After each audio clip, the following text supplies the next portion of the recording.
So let's take a look at an example. We have a matrix A here. We want to find a basis for the row space of A. Now, from what we just saw, we know that the row space of A and the row space of the reduced row echelon form of matrix A are equal to each other. So if I can find a basis for the row space of the reduced row echelon form of A, that will also be a basis for the row space of A because it's the same space. Okay? And the reduced row echelon form of A, as we will see, is a lot easier to work with. So let's start by finding the reduced row echelon form of matrix A. This matrix is much too large to be pleasant to do by hand, so we're going to throw it into our calculator.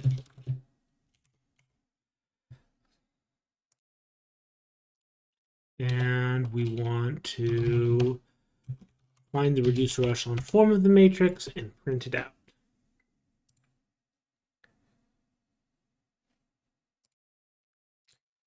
And so there's our reduced row echelon form.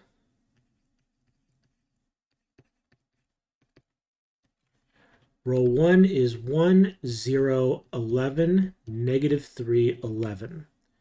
Row 2 is 0, 1, 13, negative 5, 14. And then the other three rows are all 0.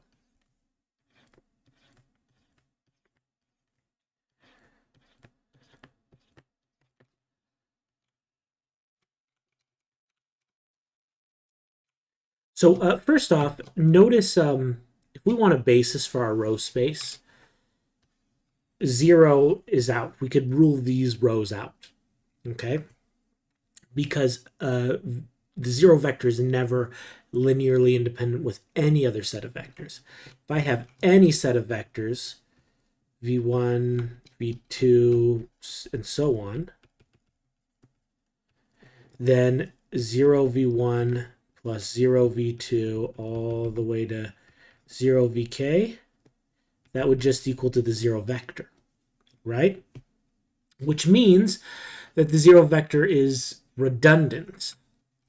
Remember, if I could write one of the vectors as a linear combination of the others, it's redundant. So if I add the 0 vector in here, the set would no longer be linearly independent, okay? So the 0 vector is never a part of any linearly independent set of vectors. Never, ever. Okay, so these rows won't help us in the basis. And remember, by the way, a basis is a set that is linearly independent and spans the space, okay? So my row space, I'm going to need these, but I need to check if they're linearly independent. But notice, let's say this is the first vector, this is the second vector. No matter what, they're linearly independent if, when looking at the homogeneous system, the only coefficients that will make this work are the trivial coefficients. All right, and in this case, that's true, right? Just look at the columns with the leading entries. The only way that I could add these two vectors together, the first row vector here and the second row vector here, and get a 0, I need to make this a 0, right? No matter what I multiply v2 by, this will always be 0, so I have to multiply v1 by 0 in order to get that first component 0, right? If I multiply by anything else, so like 2v1 minus 3v2, 3v2, the first component, 3 times 0 is 0. But anything times v1 would not be 0, except if this coefficient's 0. So I would need this coefficient to be 0. Similarly for v2, I can't add this and a multiple of this plus a multiple of this together and get 0 with anything but having a 0 for the second coefficient. Okay? Just looking at these two rows, just looking at the columns with leading coefficients, we could see these vectors will be linearly independent. Okay?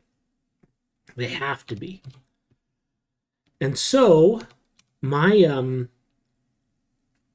the basis for this row space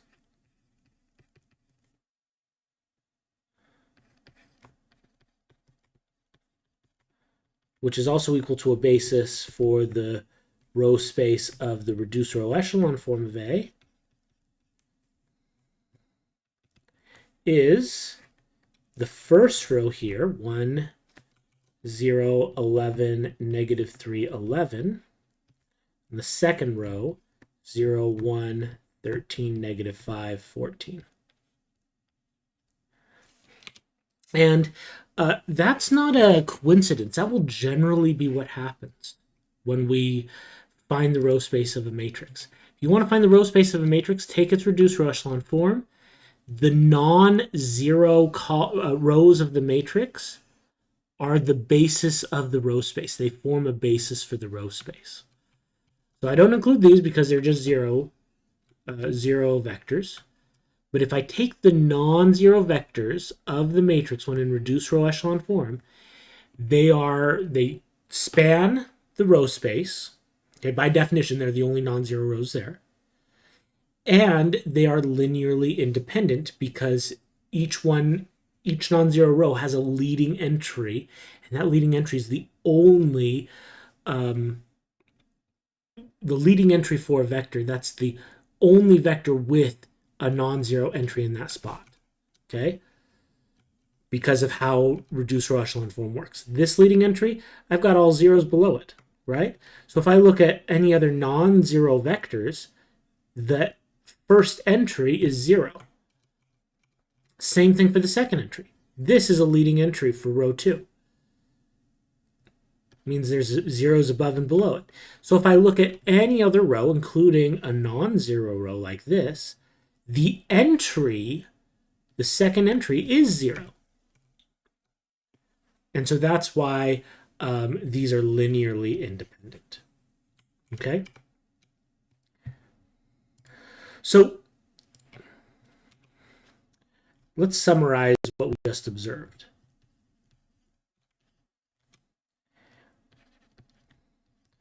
We can find a basis for the row space of a matrix A by taking the non-zero rows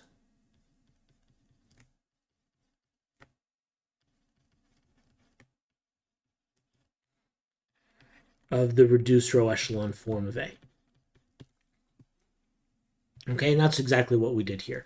The basis for the row space of A were the non-zero rows of the reduced row echelon form of A. They are they form the basis for the row space. Notice what else this means. The non-zero rows of the reduced row echelon form of A, they each have a leading entry, don't they? And that will always be the case.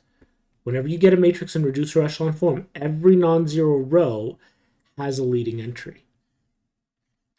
And remember, the non-zero rows, the rank of a matrix is just the number of non-zero rows of the matrix, right?